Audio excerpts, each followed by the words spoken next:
Il est peu probable que tu aies pu louper le nom de Taïwan dans l'actualité, et si cela a pu t'échapper, ce n'est pas grave. Dis-toi que l'appareil sur lequel tu regardes cette vidéo existe grâce au génie de cette île. C'est un sujet bouillant et complexe. Alors installe-toi confortablement parce que je vais t'expliquer simplement tout ce qu'il y a à savoir sur un sujet qui est on ne peut plus complexe. Alors commençons par le commencement.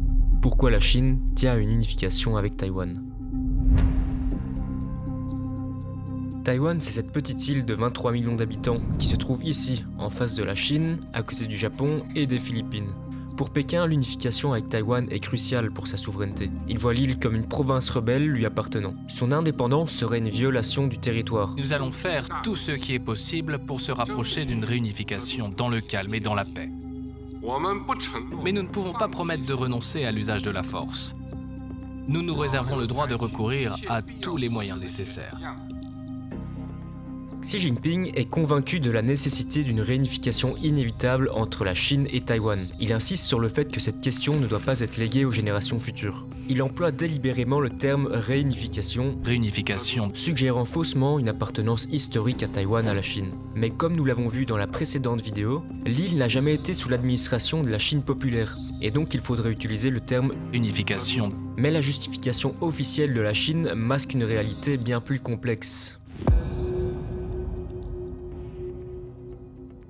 Nous touchons ici à un véritable enjeu. Taïwan, avec sa démocratie dynamique, son gouvernement indépendant, son économie prospère, sa monnaie unique et ses forces armées, incarne tout ce qu'un pays libre et souverain représente. Et tout ça à seulement 180 km des côtes chinoises. Cette existence même représente une menace pour le Parti communiste chinois, car le PCC, ancré dans ses principes marxistes-léninistes, aspire à un contrôle total sur sa société et son pays afin de pouvoir devenir une superpuissance hégémonique. Le véritable problème pour Pékin est que Taïwan offre un modèle alternatif de succès, démontrant à la population chinoise qu'une démocratie florissante et un mode de vie prospère sont possibles juste de l'autre côté du détroit. Cela démonte complètement le mythe propagé par le régime selon lequel seul un pouvoir autoritaire peut assurer le bien-être de la société chinoise. Une société chinoise qui traverse beaucoup de turbulences, comme le montre la crise du Covid, la répression des Ouïghours, les manifestations et autres. Tout ça semble bien loin de la prospérité vantée par Xi Jinping.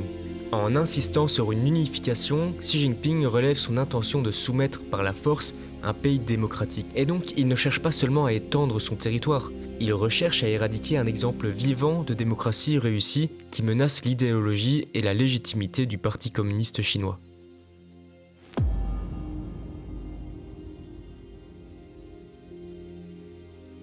On plonge dans un monde minuscule mais gigantesque par son impact, les semi-conducteurs. Il s'agit ici de la spécialité de Taïwan. Regardez autour de vous, repérez tout ce qui contient de l'électronique, et bien cela contient des semi-conducteurs qui sont en fait le cerveau de vos machines. De votre brosse à dents électrique jusqu'aux outils militaires les plus avancés, les semi-conducteurs sont partout. Avec l'expansion des intelligences artificielles, la modernisation de plein de secteurs comme l'automobile, la communication, l'armement ou encore la santé,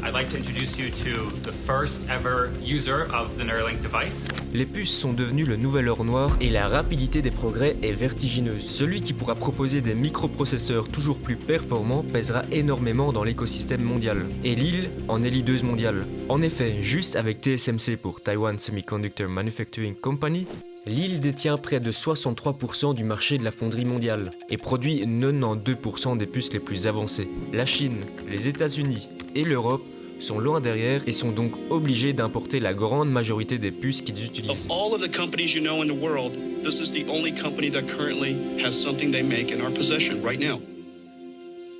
There are no others. So there's basically Air and TSMC. L'île joue donc un rôle central dans cette industrie où les relations entre chaque maillon de la chaîne de production sont fortes. Cette industrie exige des investissements massifs, une gouvernance habile et une expertise hyper rigoureuse et minutieuse. En 2016, Xi Jinping admettra durant une session d'études du Parti communiste « Notre dépendance à l'égard de la technologie de base est le plus grand problème caché pour nous. Par conséquent, notre mission est de maîtriser la technologie de base de l'Internet. Une forte dépendance à l'égard des technologies de base importées revient à construire notre maison sur les murs de quelqu'un d'autre. Quelle que soit sa taille et sa beauté, elle ne tiendra pas debout en cas de tempête. Mais rattraper le retard technologique que la Chine a accumulé durant le XXe siècle et acquérir le savoir-faire taïwanais est impossible, à défaut d'avoir essayé. Ce qu'il faut bien comprendre, c'est que cette industrie est probablement une des plus complexes sur Terre et qu'il ne s'agit pas juste de construire des usines, puis de construire des puces. Par exemple, TSMC a ouvert en 2023 un centre de recherche et développement d'une taille équivalente à 42 terrains de foot qui doit accueillir 7000 ingénieurs. Reprendre Taïwan par la force s'avérerait contre-productif pour la Chine, car cela risquerait de faire fuir les ingénieurs taïwanais qui sont essentiels. Mais la Chine risquerait aussi de détruire les infrastructures dont elle a besoin. En 2022, suite à la visite de Nancy Pelosi à Taïwan et aux réactions disproportionnées de la Chine, Mark Liu, le président de TSMC, s'est exprimé avertissant la Chine contre toute tentative de coercition. Nobody can control TSMC by force. If you take a military force or invasion, you will render TSMC factory non-operable because this is such a sophisticated manufacturing facilities. It depends on the real-time connection with outside world. So, if you take it over by force, you can no longer make it operable. Quelques mois plus tard, il a accentué la pression sur la Chine et les États-Unis, soulignant l'importance stratégique de TSMC. Si la Chine et les États-Unis pensent qu'ils ne peuvent se passer de TSMC et de nos puces, ils devraient réfléchir soigneusement avant de prendre toute décision. L'industrie des semi-conducteurs pourrait jouer un rôle clé dans la stabilisation des tensions entre les grandes puissances.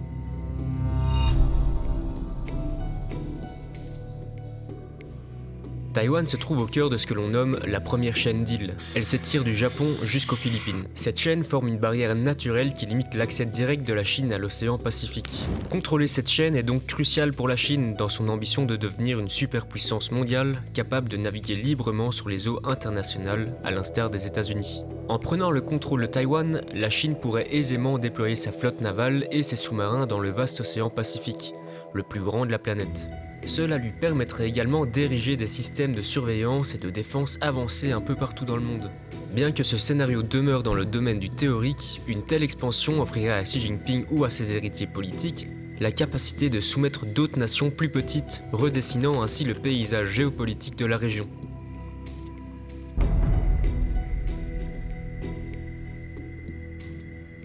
En prenant le contrôle de l'archipel, la Chine contrôlerait le détroit de Taïwan. La Chine pourrait donc contrôler le trafic qui passe par ce détroit, ce qui n'est pas anodin quand près de la moitié des 5400 porte-conteneurs du monde ont traversé le détroit de Taïwan en 2022. Mais aussi quand on sait que la région Asie-Pacifique génère 60% du PIB mondial. Donc si le Parti communiste chinois contrôle cette zone, les pays qui passent par là pour leur commerce, c'est-à-dire à peu près tout le monde, seront entre guillemets à la merci de la Chine. Autrement dit, si vous venez contrarier le Parti communiste chinois, vous le payerez via des taxes sur vos navires civils. La crise du détroit de Taïwan est complexe et est également directement liée à la problématique des semi-conducteurs. Le secrétaire d'État américain Anthony Blinken a rappelé à Davos l'importance des échanges commerciaux transitant par le détroit de Taïwan. Il prévient que s'il venait à être perturbé, cela toucherait toute la planète. You know this. 50% of the world's commerce every single day goes through that strait. The semiconductors made on Taiwan are powering the world in every conceivable way. If that's interrupted or disrupted in any way, it's bad for everyone. Xi Jinping est habité par une vision, et en 2012, il reprend les rênes de l'Empire rouge. Il promeut le rêve chinois et le rajeunissement de la nation. Si la Chine veut devenir une superpuissance hégémonique et concurrencer l'ordre international imposé par les Occidentaux, Taïwan en est la clé. Mais alors, pourquoi la situation n'a pas encore dérapé ?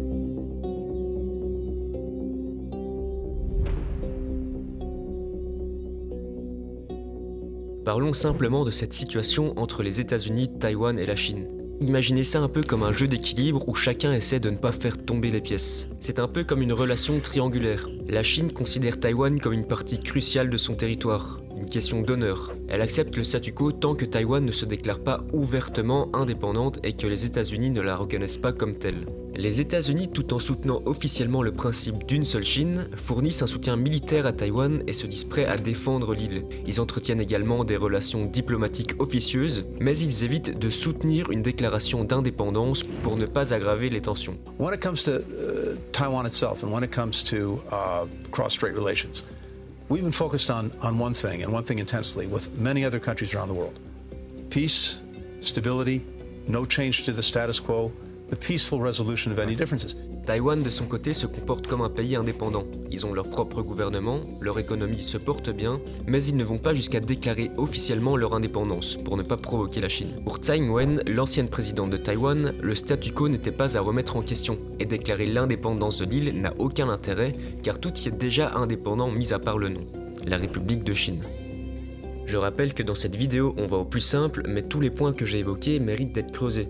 D'ailleurs, si cette vidéo vous plaît, n'hésitez pas à mettre un like, à vous abonner ou à mettre un commentaire, ça me ferait vraiment super plaisir. Le maintien de ce statu quo est une raison clé pour laquelle la Chine n'a pas tenté de reprendre Taïwan par la force. Mais ce n'est pas la seule raison.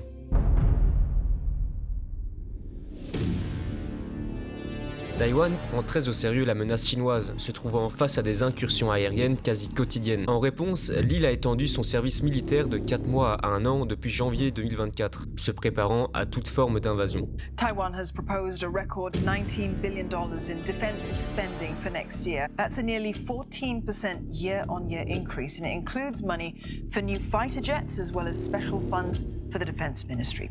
Malgré la puissance militaire de la Chine, une attaque contre Taïwan rencontrerait une forte résistance. Car face à la supériorité numérique et matérielle de la Chine, Taïwan adopte une stratégie défensive inspirée du porc-épic.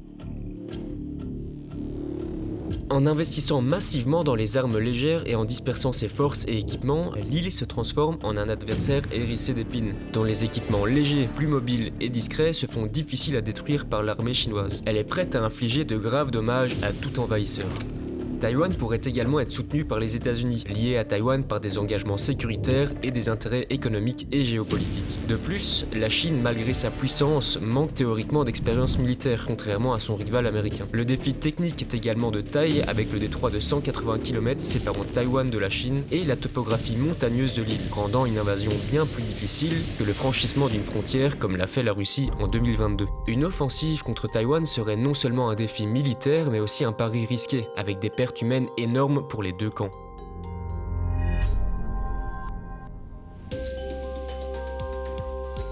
Cette émission débat consacrée à la crise économique en Chine, une croissance en berne, des exportations en forte baisse, un chômage des jeunes qui explose.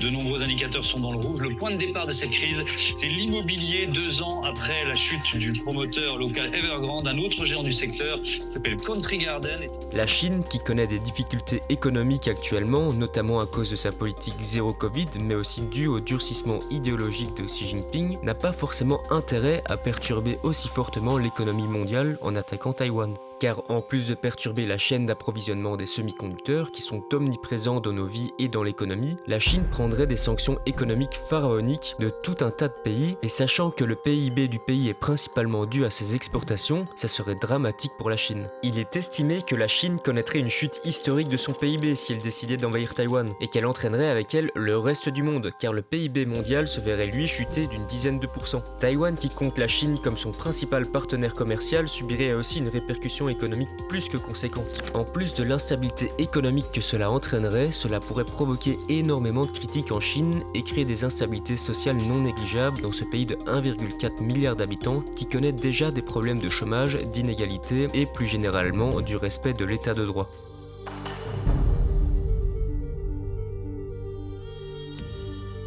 La Chine a des ambitions de devenir un leader régional et mondial pour les 100 ans de la République populaire de Chine, soit en 2049. Lancer une attaque contre Taïwan pourrait compromettre cette ambition et susciter l'inquiétude et l'opposition de ses voisins en Asie, et même au-delà des frontières asiatiques. De plus, la Chine, qui depuis quelques temps place ses pions en se rapprochant de la Russie, en participant à l'adhésion de l'Iran et de l'Arabie Saoudite aux BRICS, est en train de consolider un bloc dont le lien est le rejet d'un modèle de société occidentale. Venir perturber l'équilibre mondial avec une guerre contre Taïwan et ses alliés serait donc un énorme frein et contraire aux ambitions du leader Xi Jinping. De plus, beaucoup d'experts estiment que si la Chine attaque Taïwan, l'Inde pourrait redéfinir leurs frontières au niveau de l'Himalaya et que des mouvements d'indépendance tibétains pourraient essayer de reprendre le contrôle de leur territoire. Comme nous l'avons vu, pour Xi Jinping, s'emparer de Taïwan va bien au-delà d'une simple stratégie politique. C'est une affaire d'honneur, une opportunité unique de graver son nom dans l'histoire de la Chine. La Chine s'est levée sous Mao, s'est enrichie avec Deng et cherche désormais à affirmer sa puissance sous Xi Jinping. Voilà qui résume parfaitement l'ambition derrière cette tension. Alors même si la Chine a tout à perdre en franchissant le pas de l'irréparable, l'histoire nous rappelle que l'orgueil national et la soif de grandeur ont conduit à des choix aux conséquences dramatiques. Cela nous rappelle que la rationalité est parfois un invité silencieux dans la salle des cartes du pouvoir.